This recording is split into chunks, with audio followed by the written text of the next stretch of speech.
थाना खतौली क्षेत्र के गांव छच्छरपुर निवासी नवविवाहिता सानिया ने वरिष्ठ पुलिस अधीक्षक कार्यालय पहुंचकर अपने पति और ससुराल पक्ष की सुरक्षा की मांग की है। सानिया का आरोप है कि प्रेम विवाह के बाद उसके मायके पक्ष के लोग उसे उसके पति और ससुराल वालों को जान से मारने और झूठे मुकदमों में फंसाने की धमकी दे रहे हैं। एसएसपी को दिए गए प्रार्थना पत्र में सानिया ने बताया कि वो बालिग है और उसकी जन्म तिथि 3 अगस्त 2007 है। उसने अपनी इच्छा से 3 जुलाई 2026 को घर छोड़ा था। उसके अनुसार वो केवल अपने पहने हुए कपड़ों के साथ घर से निकली थी और अपने आधार कार्ड और हाई स्कूल की मार्कशीट साथ लेकर गई थी। इसके बाद उसने मेरठ जनपद के गांव रोहासा निवासी नितिन कुमार पुत्र सुरेश कुमार के साथ 6 जुलाई 2026 को रजिस्टर्ड कोर्ट मैरिज की। सानिया ने कहा कि उसे किसी ने बहला फुसलाकर या दबाव बनाकर घर से नहीं ले गया, बल्कि उसने अपनी मर्जी से विवाह किया। उसने बताया कि नितिन से उसकी मुलाकात अपनी बहन के घर के पास हुई थी। बातचीत के दौरान दोनों एक दूसरे को पसंद करने लगे और साथ जीवन बिताने का निर्णय लिया। नवविवाहिता का कहना है कि वो अब अपने पति के साथ रहना चाहती है, लेकिन उसके परिवार के लोग इस विवाह का विरोध कर रहे हैं, लगातार धमकियां दे रहे हैं।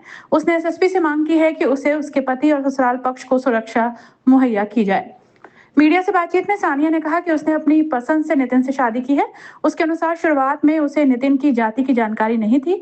जब ये पता चला तो नितिन ने सामाजिक कारणों से शादी करने से इनकार कर दिया, लेकिन उसने स्वयं उनके साथ विवाह करने का निर्णय लिया। सानिया ने कहा कि अब वो अपने पति के साथ रहना चाहती है और परिवार की ओर से मिल रही धमकियों के कारण पुलिस से सुरक्षा की मांग कर रही है। फिलहाल पुलिस ने प्रार्थना पत्र स्वीकार किया है, मामले की जांच शुरू कर दी है। जांच के आधार पर आगे की आवश्यक वैधानिक कार्रवाई की जाएगी। क्या नाम है आपका? सानिया। सानिया? हाँ जी। आज यहाँ पे आए हैं आप एसएसपी ऑफिस पे आए, आज बताइए। मैंने अपनी पसंद से शादी की है।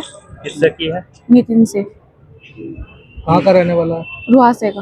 आप कहाँ के रहने वाले? छछरपुर की। अब क्या दिक्कत कुछ आ रही है? मेरे पति को और मुझे और मेरी फैमिली को मेरे घर वालों से दिक्कत है। वो ये मुझे मारने की धमकी दे रहे हैं। मुझे अपने पति के साथ ही रहना है। कौन दे रहे धमकी?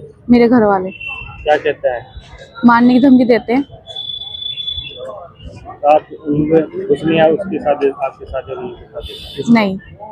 कब हुई थी शादी, कैसे हुई थी, कब आपकी मुलाकात हुई थी उनसे? मैं अपनी दीदी के यहाँ पे रहती थी। मेरी मुलाकात वहाँ पे हुई थी। मैंने वहाँ पे मतलब मेरी दीदी ने मेरी बात करवाई थी उनसे। तो फिर उन्होंने मतलब तब तक कास्ट का नहीं पता था, अदर कास्ट है। जब मेरी बात हो चुकी उसके बाद कास्ट का पता चला तो उस टाइम पे मेरी बात हो चुकी थी। तो फिर वे शादी के लिए मना कर दी उन्होंने कि शादी नहीं करवाएंगे, अब मुझे उनके साथ ही रहना।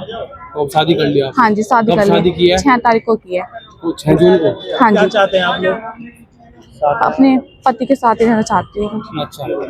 अपनी राय हमें कमेंट में ज़रूर बताएं और ऐसे ही लेटेस्ट अपडेट्स के लिए हमारे चैनल रॉयल बुलेटिन को लाइक, शेयर और सब्सक्राइब करना ना भूलें।